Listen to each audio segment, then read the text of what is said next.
reconstruct this jacket. It's a very beautiful jacket. The reason I chose this jacket is because it has that military jacket sort of look.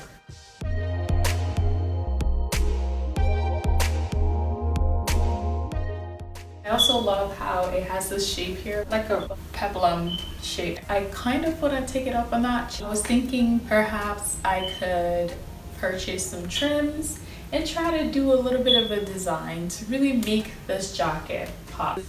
So with this, I'm going to be adding a shoulder pad to kind of raise the sleeves up a little bit. I'm going to be playing with the trims, just decorate this area here, and maybe even play around with the sleeves a little bit. So this is the front view of the jacket, the side view,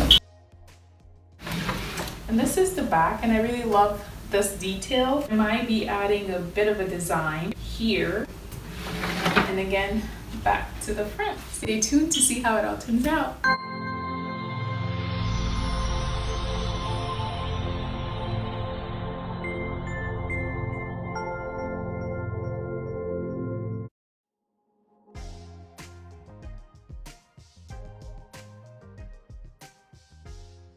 To drape the design on the jacket, I'm gonna grab my TRIN, and also I'm gonna grab a bunch of needles